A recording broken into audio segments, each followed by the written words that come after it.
for coming out. All right, we're here with Derek Thorn, the snowball winner. Yep.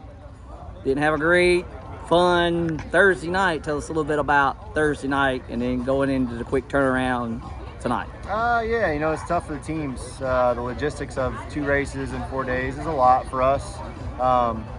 But, you know, we dug hard at Hickory. I thought we had a pretty good car in practice. We made some big gains on Thursday. Right. But in the race, this didn't really translate. I don't know if the tires didn't cooperate or just that track of the tire we're on didn't cooperate. But left us scratching our heads a little bit. But coming here, this is really close to Highlands Motorsports' backyard. Yep. So these guys don't have a real far drive to get here. But this track's been fun so far. And I think we've made some decent gains on this car here. It's just this group of cars is really competitive. You know, we don't have a lot of them, but they're all really good teams with really good drivers. And I'd say this is the same group of field or same group of drivers you're going to see at the Derby this year.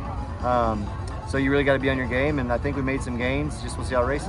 Tell us a little bit about what it's like to kind of get around this track and for a driver's perspective. How much G's and how much load does it put on you as a driver? The load's not so bad. You get used to it, right? I think if it's your first time here, it'd be different, but just being at higher bank places, it's not as, you're used to it more or less. But getting down into one, it's there's a couple bumps, so you can get free pretty easy. And there's a big patch, kind of the bottom groove from the center line of 1-2 all the way off of 2. So trying to time that to get through, it's tough.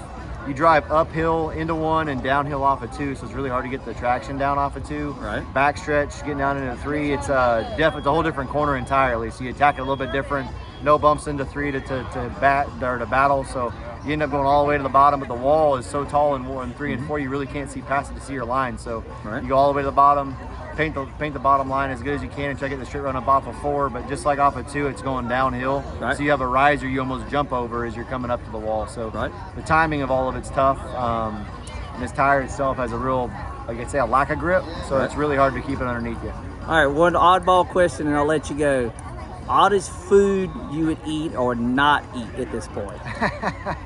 In Bakersfield, I've been there for about 15 years now, but Basque food is popular. Kind of so like pickled tongue is one of the things they serve. And I'm not in love with it, but I will eat it. But I'd say that's probably one of the stranger things I've eaten. All right, there. Thank you, sir. Really appreciate that. Thanks, guys.